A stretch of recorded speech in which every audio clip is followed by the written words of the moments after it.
दर्शकों मैं आपको बता दूं ब्रेकिंग न्यूज, हमारे सांसद महोदय जो है वो आ चुके हैं। चिराग पासवान जी जो है जल्दी उपलब्ध हो रहे हैं।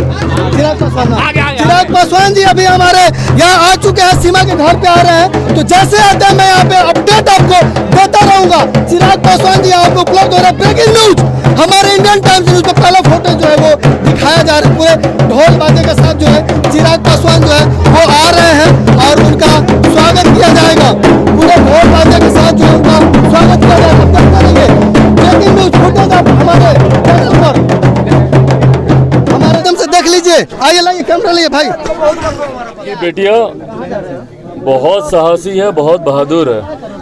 हमेशा इनका ध्यान रखिएगा, कहीं किसी चीज़ की दिक्कत होगी हम आपको अभी अपना नंबर भी देके जाएंगे, हमको उस पर हमको बताइएगा। कहीं पे कोई और समस्या, कोई और दिक्कत, पर जहाँ तक ये पढ़ना चाहे पढ़ाइएगा, ठीक है। जल्दबाजी में विवाह वगैरह के चक्कर में नहीं, पहले पढ़ाई पूरी, अपने पाँव पे खड़ी हो जाए। आज देखिए कैसे अपने दोनों पाँव पे खड़ी हो, पर ये भी रह के समय समय पर इसको भी बदलवाते हमको रहना होगा। भाई बच्ची बड़ी होगी फिर और बड़ा लगेगा, ये होगा, तो वो सब हमको बदलवाते रहना होगा। तो उसके लिए एकदम निश्चिंत रहिए, उसके लिए हम हैं, हम सब करवाएंगे। और साथ ही में बच्ची जो पढ़ना चाहे, जैसे पढ़ना चाहे, साथ दीजिएगा बच्ची, ठीक है। चिराग बड़े भैया इंडियन टाइम्स न्यूज से हूँ, मैं जानना चाहूँगा कि आप इनको कहाँ पढ़ाइएगा? प्राइवेट स्कूल में पढ़ाइएगा कि सरकारी स्कूल में पढ़ाइएगा? भाई सरकारी स्कूलों के हालात तो खैर बिहार में किसी से छुपे नहीं हैं, पर बहरहाल ये मैं पूरी तरीके से मैं सीमा पे मैं छोड़ूंगा। सीमा कहाँ पढ़ना चाहती हैं, कहाँ आगे ये रहना चाहती हैं, जो भी ये करना चाहती हैं, एक बड़े भाई होने के नाते मैंने सीमा को वादा किया है कि ये जो करना चाहे मैं इनके साथ मजबूती से खड़ा हूँ। अब समय समय पर ये निर्णय सीमा को लेना है कि सीमा कहाँ पढ़ाई करना चाहती हैं, कहाँ आगे की शिक्षा हासिल करना चाहती हैं, बड़ी होकर क्या बनना चाहती हैं, किस क्षेत्र में जाना चाहती हैं। भाई होने के नाते चट्टान की तरह मजबूती से मैं सीमा के पीछे खड़ा हूँ, पर यह निर्णय समय समय पर सीमा को ही लेना है कि सीमा क्या करना है। बड़े भैया वास्तविकता की बात करें तो अगर ये सरकारी स्कूल में पढ़ेगी तो क्या आपको लगता है कि आगे बढ़ पाएगी? अगर प्राइवेट स्कूल में पढ़ती है तो फिर सवाल आता है कि आखिर सरकारी स्कूल में शिक्षा व्यवस्था कैसी है कि वो नहीं पढ़ना चाहती है, जैसे कि सोनू कुमार ने। भाई सरकारी स्कूल की पोल तो कहीं ना कहीं सीमा के, और सीमा के छोटा भाई कहूँगा सोनू, इनसे उम्र में आसपास ही होंगे सोनू, तो सोनू ने तो पूरी पोल खोल ही दी है ना। तो वो सोनू ने बता ही दिया है कि बिहार में शिक्षा की क्या व्यवस्था है मुख्यमंत्री नीतीश कुमार जी के सामने। देखिए मैंने बार बार इस बात को कहा है, मैं दोहराता हूँ कि सीमा सोनू प्रतीक हैं ऐसे हजारों लाखों और बच्चों का जिन्होंने कठिनाइयों का सामना करते हुए भी साहस दिखाया अपनी बातों को बढ़ चढ़ के रखने का। और उसमें मैं सबसे बड़ा श्रेय मीडिया के भी तमाम साथियों को दूंगा। आप सबकी वजह से ही ये संभव हुआ है कि भैया हम लोग इनकी मदद इन तक पहुंच पा रही है, शासन प्रशासन इन तक पहुंच पा रहा है। पर चिंता भी यहीं से शुरू होती है कि समस्या एक सोनू या एक सीमा पर आकर नहीं समाप्त होती है। उन हजारों और बच्चों की समस्या का समाधान करना है इस सरकार को, और उसके लिए जब तक आप बेहतर शिक्षा नीति नहीं बनाएंगे। भाई मैं एक सांसद हूँ, मेरी अपनी सीमाएं हैं, मैं अपनी सीमाओं में रहकर आज सीमा की मदद एक लिम्प लगवाने में कर सकता हूँ, एक ट्राईसाइकिल लाने में कर सकता हूँ, पढ़ाई का खर्चा उठाने में कर सकता हूँ। पर अगर आपको हजारों लाखों और सीमाओं की मदद करनी है तो उसके लिए चिराग पासवान के लिए नहीं संभव है भैया अपनी सीमाओं में रहकर इस कार्य को करने के लिए। उसके लिए एक सरकारी नीति बनाने की ज़रूरत है। भाई जब सीमा स्कूल जा रही थी, क्या स्कूल के टीचर्स को, अधिकारियों को नहीं दिखा कि भैया किस कठिनाई में आ रही है? उन्होंने पहल क्यों नहीं की? राज्य सरकार ने, उन्होंने वीडियो वायरल किया था, हाँ, तो उन्होंने राज्य सरकार ने क्यों नहीं उस वक्त मदद की? भाई राज्य सरकार को उस वक्त स्वतः इस बात की मदद करनी चाहिए थी। भाई क्या प्रशासन के लोगों को नहीं समझ में आ रहा था सर, तो उस वक्त उनको मदद करनी चाहिए थी। आज भी मुझे कहीं ना कहीं ताज्जुब होता है इस बात का कि प्रशासन की तरफ से एक ट्राईसाइकिल आपको लाके दे दी गई। भाई जो पाँव से जो इतनी कठिनाई में है, क्या वो ट्राईसाइकिल हाथ से चलाकर जाना संभव होगा? क्यों नहीं आप उसको मोटर वाली आपने साइकिल दी? क्यों नहीं आपने जितने भी दिव्यांग हैं, भाई राज्य सरकार ने एक नियम बनाया हुआ 80%, भाई 80% दिव्यांगता होगी तो उससे ज्यादा होगी तब हम देंगे। लेकिन भाई जो दोनों बच्चों से जो व्यक्ति पाँव से लाचार है, अभी यहाँ बगल में 1 किलोमीटर की आप दूरी पर जाएंगे, बुद्धू कुमार यादव करके एक बच्चा है जो BA फर्स्ट ईयर में पढ़ रहा है, दोनों पाँव से बेचारे वो लाचार हैं, नहीं चल सकते, पर क्योंकि दिव्यांगता का स्तर वो नहीं है, उनको भी हाथ की साइकिल मिली है। तो भैया क्यों नहीं ये नियम बनाया जाता है कि जितने ऐसे दिव्यांग हो उनको जो सर्वश्रेष्ठ उपकरण हो, जो देख नहीं सकता उनके लिए सेंसर वाली वो लाठी, वो क्यों नहीं राज्य सरकार देती है। इस तमाम तरीके की पढ़ने के लिए भैया ब्रेल लिपि का इस्तेमाल ऐसे सरकारी स्कूलों में किया जाए। तमाम तरीके की नीतियों को हम लोग को अपनाने की ज़रूरत है। और इसीलिए जब मैं राज्य सरकार का विरोध करता हूं, क्योंकि शिक्षा, स्वास्थ्य, भारत का जो संघीय ढांचा है पूरी तरीके से राज्य सरकार के अंतर्गत आता है, इसीलिए मैं राज्य सरकार से समय समय पर अपनी नीतियों में बदलाव करने का आग्रह करता हूं कि हम लोग तब तक बिहार को बेहतर राज्य नहीं बना सकते हैं, एक विकसित राज्य नहीं बना सकते हैं, जब तक हम लोग बेहतर स्वास्थ्य नीति पर हम लोग चर्चा नहीं करें, जब तक बेहतर शिक्षा नीति पर हम लोग चर्चा नहीं करें। इन तमाम चीज़ों में बदलाव की ज़रूरत है अगर हम लोग सही में सोनू और सीमा की मदद करना चाहते हैं और इस समस्या का स्थायी समाधान चाहते हैं। बड़े भैया, सीमा जैसे लोगों को, सीमा की साहस पर क्या कहेंगे? जी भाई, मैं बार बार मैंने कहा है इसके साहस को कि जितनी दाद दी जाए, जितना सलाम किया जाए इसकी हिम्मत को, उतना कम है।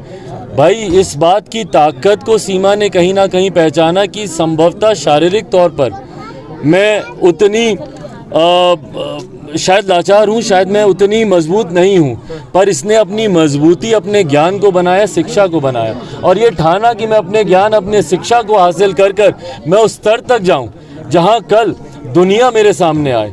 और मुझे लगता है ये इसकी साहस का ही जवाब है कि आज इतने हाथ सीमा की मदद के लिए एक साथ उठे हैं। चिराग भाई, एक सवाल है, सीमा जैसे बच्चों को आप अपने तरफ से फिलहाल क्या मदद कर रहे हैं सीमा के लिए, क्योंकि जो पैर लगाने भाई जैसा मैंने कहा कि मैं एक तो इनके लिए मोटर वाली साइकिल ज़रूर लेकर आया हूं, पर जो सीमा की जो सबसे बड़ी सोच है, जिसने जो सीमा को यहां तक लेकर आई है, वो इनकी इच्छा शिक्षा तालीम को हासिल करने की। तो शिक्षा के लिए जो भी खर्चा होगा और सीमा जहां पर भी चाहेंगी कि एडमिशन हो, मैं अपनी सीमाओं में रहकर मुझसे जितना हो पाएगा मैं इनकी मदद करने का हर सर, सोनू चिराग है और पत्रकार आवाज उठाती है। सोनू के बाद अब ये सीमा का मामला आ रहा है, जिस तरह से एक एक करके शिक्षा, शराबबंदी, और जहां आप बैठे हैं आज भी ये कच्चा मकान है। जब ये मीडिया में मामला आया तो महज मुख्यालय से 8 किलोमीटर की दूरी पर आप बैठे हैं, सारा प्रशासन का अमला कमला पहुंच जाता है। तो कहाँ है सरकार और कहाँ है सिस्टम? नहीं है भैया कहीं पे सरकार तो मुख्यमंत्री या सरकार कहीं दिख रही है आपको? वो तो चिंता में है कि अपनी कुर्सी कैसे बचाएं। आप मुझे बताइए कि पिछले 2, 4, 5 महीने से कौन राष्ट्रपति बन रहा है, कौन उपराष्ट्रपति बन रहा है, कौन राज्यसभा जा रहा है, कौन MLC का चुनाव लड़ रहा है, कौन MLC के लिए किसका नामांकन हो रहा है। इसके अलावा पिछले 7-8 महीने में कोई और खबर आप लोगों ने सुनी? 19 लाख रोजगार को लेकर किसी ने बात की? बिहार में गिरती शिक्षा, स्वास्थ्य व्यवस्था को लेकर कोई बात कर रहा है? यहाँ पर जिस तरीके से इंफ्रास्ट्रक्चर, भाई पुल हवा में गिर जाते हैं, जिस प्रदेश में पुल हवा में गिर जाते हों, जिस प्रदेश में बांध चूहे तोड़ देते हों, उस प्रदेश में आपको लगता है कि विकास की कोई बात करता होगा? और यही कारण है कि यहाँ पर भी कोई बात नहीं होती है। यहाँ पर भी अगर बात होती है तो सिर्फ और सिर्फ मुख्यमंत्री कौन है और मुख्यमंत्री कब तक मुख्यमंत्री पद पर बने रहेंगे, सिर्फ इसकी बात होती है सरकार में। मीडिया वही आवाज उठाती है भैया, तो उसी मीडिया को जो है धमकाया जाता है, जान से भी मार दिया जाता है। तो जो व्यक्ति सीमा जैसे, सोनू जैसे और शिक्षा पे हर मैटर पे आवाज उठाता है, तो हम पत्रकारों को क्या जीने का अधिकार नहीं है, सवाल पूछने का अधिकार नहीं है? आखिर क्यों दिन दहाड़े मार दिया जाता है? भाई बिल्कुल अधिकार है, और लोकतंत्र का चौथा स्तंभ ही है पत्रकारिता। और जो लोग पत्रकारों से डरते हैं वो कहीं ना कहीं अपने किए पर वो लीपापोती करना चाहते हैं, मीडिया को दबाकर, पत्रकारों की आवाज़ को डराकर। और ये हम लोग के लिए भी भैया चिंता का विषय है। मुख्यमंत्री जी को मैंने पत्र लिखा, हाल फिलहाल के दिनों में जिस तरीके से पत्रकार की हत्या कर दी गई बखरी में, जिस तरीके से उनकी निर्मम हत्या कर दी गई, ये दर्शाता है कि मीडिया के डर से, अपनी कुरीतियों को छुपाने की वजह से जिस तरीके से पत्रकारिता को दबाने का प्रयास किया जा रहा है। हकीकत है भैया, जब आप लोग सच्चाई दिखाते हैं तो गाहे बगाहे ये खबर हम लोगों तक पहुंचती है कि प्रशासन किस तरीके से आपके ऊपर दबाव बना रहा है। प्रशासन किस तरीके से डरा रहा है, धमका रहा है, या स्थानीय दबंग लोग किस तरीके से आप लोगों को डराने धमकाने का कार्य कर रहे हैं। ऐसे में पुनः सरकार की जिम्मेदारी बनती है कि पत्रकारों को भी उचित सुरक्षा मुहैया कराई जाए। जब भीड़ से निकल के कोई सीमा या सोनू बाहर निकलता है, जब भीड़ से निकल के कोई सीमा और सोनू बाहर निकलता है, मुख्यमंत्री तक अपना आवाज पहुंचाना चाहता है, तो अपने अधिकारी से पूछते हैं कि बच्चा क्या बोल रहा है, कहीं ना कहीं इग्नोर करना चाहते हैं या उम्र का असर है। अब जो भी कारणों पर मुझे बताइए ना। चलिए यहाँ पर तो कोई ऐसी चीजें थी जो तत्काल प्रभाव से हम लोग मदद करवा पाए, पर सोनू का बताइए, उसकी शिक्षा, उसकी एडमिशन को लेकर अभी तक प्रयास चल रहा है। मुख्यमंत्री के सामने ये चीजें आने के बावजूद भी अगर मदद पहुंचने में इतनी समय लगती है तो उदासीनता प्रशासन की तरफ से, राज्य सरकार की तरफ से स्पष्ट जाहिर होती है। भैया सोनू बस भाई, बस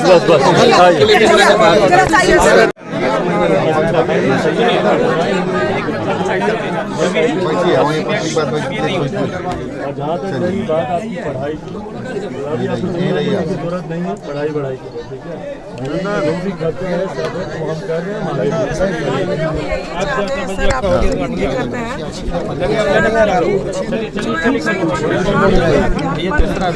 हम लोग नहीं हैं, दे रहे हैं क्या हमको?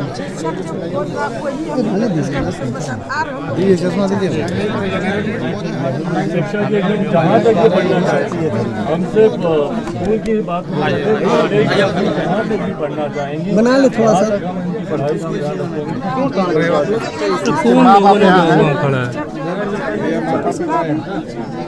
विशाल भाई लोगो हटाओ ना, ये थोड़ा माइक पीछे कीजिए, आप लोग विशाल नहीं बन रहा है। माइक लोग हटाइए ना अपना अपना माइक माइक हटाइए। पीछे कीजिए ना महाराज, विजुअल हो ही नहीं रहा है, आप लोग भी गजब कर रहे हैं। इनको भी पढ़ाई में भैया बालक अरे माइक नहीं, माइक लगा रहा है लोग ना। क्या लगाए हो उसे मत करिए। किए थे इनको वीडियो पे बात, तो हमको पता चला फिर बाहर काम करते। क्या करते हैं काम?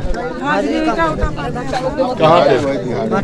भट्टा पे। ठीक है, नहीं ठीक है आप